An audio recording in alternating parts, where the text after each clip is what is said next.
Our next speaker is doing this in K-12 education. So this is a great example of the diversity here. You don't hear about this a lot in our Brain Capital conferences normally. We have a company that's bringing technology because we think about this problem across the lifespan, and it has to start early. It has to start in kindergarten and before. And Josh Arnold is, I'm just going to warn you ahead of time, if any of you guys listen to audiobooks, I normally speed mine up, but in Josh's case, you're going to have to slow it down a little. He's the fastest, most energetic speaker I know. Josh, tell us about Impact or Pathway. Thanks, Steve.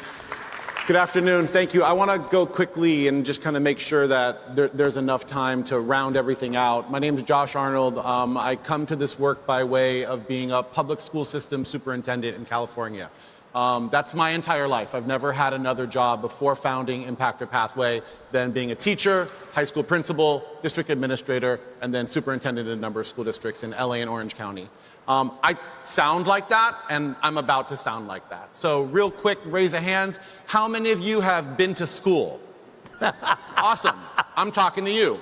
What we do is we provide school systems, districts, teachers, classrooms, families with quantitative data on their students' soft skill development.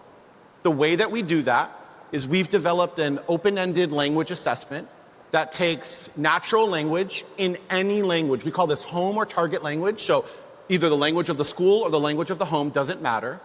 And then we ask students open-ended self-reflection questions. For example, tell me about the last gift you gave somebody. You can say anything. This is not a self-reported Likert scale survey. You can say anything.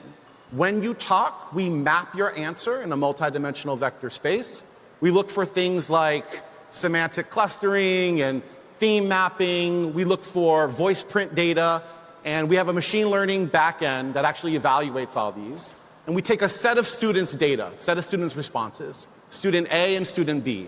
We measure the distance between those students' responses, and we give them a scaled score metric. And then because we're inside of the public school system, we have hundreds of categories of data that we can disaggregate this by. So what ends up happening is we provide school districts with the following.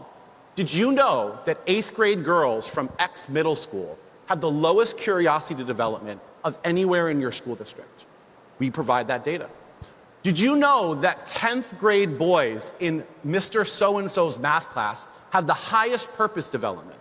Let's go find out what Mr. So-and-so is doing. We provide that data.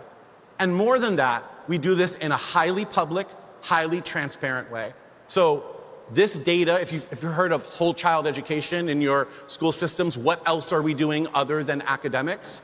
This data is used by school systems to provide that accountability back up to the state. So in California, we have local control accountability plans.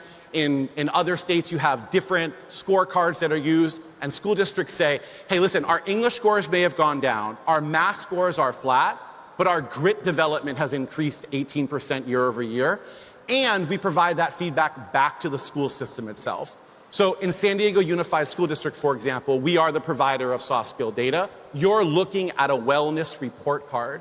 So every single student in San Diego in grades K through 5, all of their parents at a parent conference, along with getting a verbal report, actually see their students' responses to our assessment questions and the equivalent of a scaled score metric. So we actually, in K-5, we do this through a gauge analysis, but there's an actual number behind this driving all of this. And so now parents are able to say, hey, listen, I'm really happy with how my student, how my teacher, how my school is doing in resilience, and I need to focus on empathy. This is a way to give learners feedback.